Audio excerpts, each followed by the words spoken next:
The Galactic Cartography Summit convened once every standard cycle in the gleaming halls of the Concordant Station, a neutral ground where representatives from 1,000 civilizations gathered to update the vast collective knowledge of explored space. Anna stood at the observation deck, watching the assembled delegates, beings of chitin, energy, crystalline structure, and forms that defied easy categorization, file into the grand auditorium below. She was the only human present. Oliver adjusted his collar nervously beside her, his diplomatic credentials freshly minted. At 23 standard years, he was the youngest attaché Earth had ever sent to the Concordance, and the weight of that responsibility showed in the tension of his shoulders. "They're staring," Oliver whispered, noting how conversations seemed to pause as delegates noticed the human observers. "They always do," Anna replied, her voice carrying the calm of someone who had attended 7 of these summits. "Just smile and wave if anyone approaches. And remember, don't ask about the edge," and Oliver finished, reciting the single most important rule of human diplomacy in galactic affairs. The maps were unveiled with great ceremony, holographic projections that filled the auditorium with swirling galaxies, trade routes marked in pulsing light, and territorial boundaries that shifted like living things. Civilization after civilization presented their latest surveys. The Vracs had pushed further into the Omega Quadrant. The sentient collective had discovered 3 new garden worlds, and the ancient Krell had finally mapped the dangerous shoals of the Maelstrom Reach. But every map, without exception, had the same curious feature: a gray zone. An unmarked territory, a space where the line simply stopped. Human space, not marked as dangerous, not flagged as forbidden, simply absent. As if the cartographers' instruments failed at that precise boundary, or their memories grew foggy when trying to plot those particular stars. Oliver leaned toward Anna. "Why don't they ever fill it in? We've given them our star charts. We've offered complete navigational data." Anna's expression remained neutral, though her eyes flickered with something that might have been ancient knowledge or perhaps warning, because some questions once asked cannot be unasked. The Zephine ambassador, a being of translucent membranes and floating neural clusters, was presenting now.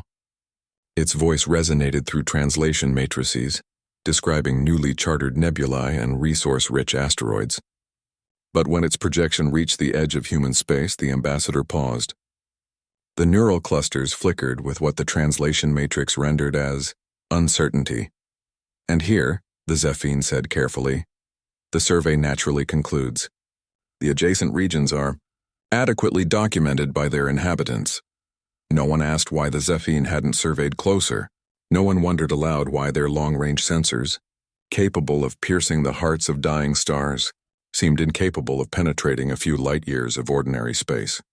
Everyone simply nodded and moved on. During the recess, Oliver found himself at a refreshment station beside a Krell elder, one of the few species old enough to remember the first human contact 3 centuries prior. The Krell resembled nothing so much as an ambulatory collection of stones, each one carved with countless years of memory. "Forgive the intrusion, honored elder," Oliver began, his diplomatic training overriding his nervousness. "I've studied the historical records, and I've noticed something peculiar. When humanity first made contact, there was a brief period, perhaps 6 months, where our space was surveyed and mapped like any other. Then suddenly it stopped. The maps were withdrawn. What changed?" The Krell's stones ground together, producing a sound like distant thunder. Several nearby delegates quickly found reasons to be elsewhere. "Young human," the Krell said slowly, each word weighted with significance. "You ask what changed. Nothing changed. We remembered? Remembered what?" The ancient being's stones rotated, arranging themselves into a formation that suggested deep contemplation. "We remembered the colony ships. Your generation ships, launched before you, had faster-than-light travel, slow vessels taking centuries to reach their destinations." Oliver nodded. "Yes, the diaspora. Ancient history. Most of those colonies were later reconnected when we developed FTL drives." "Most," the Krell agreed, "but not all. Tell me, young diplomat, how many ships were launched in those desperate years? How many colonies were seeded across how vast a region?" "The records are incomplete," Oliver admitted. "Hundreds of ships, certainly. Maybe thousands. Launched in all directions during Earth's pre-FTL era, when our sun showed signs of instability.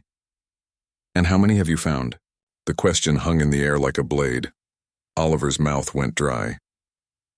I don't know the exact number. Neither do we, the Krell said softly.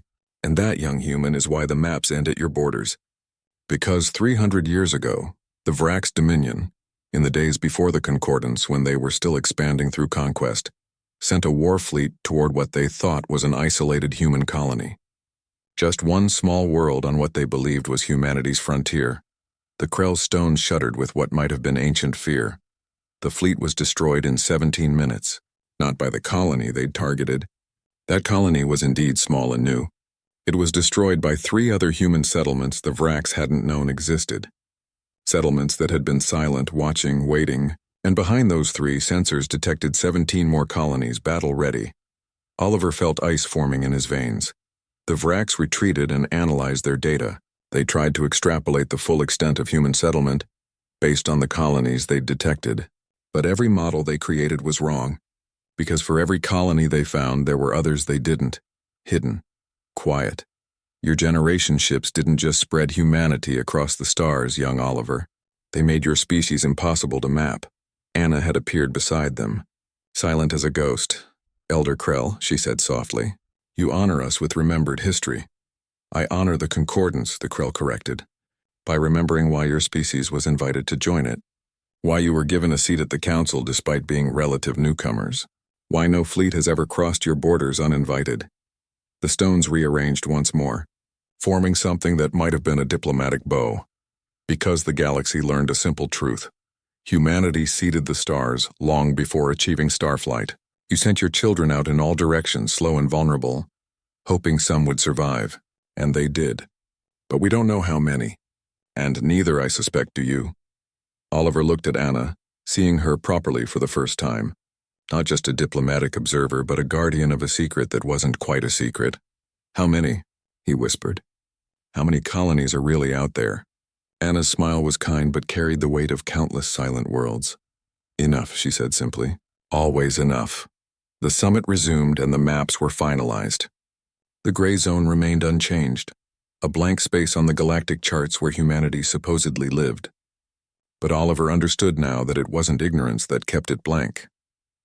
It was wisdom, because somewhere in that unmarked space, on worlds that appeared on no registry, under skies that no foreign ship had ever surveyed, humanity's children waited, patient, hidden, unknown, and the galaxy, having learned caution through ancient mistakes, dared not ask exactly how many eyes were watching from that endless gray zone. Some questions once answered changed the balance of power forever. So the maps ended at human space and everyone pretended not to know why.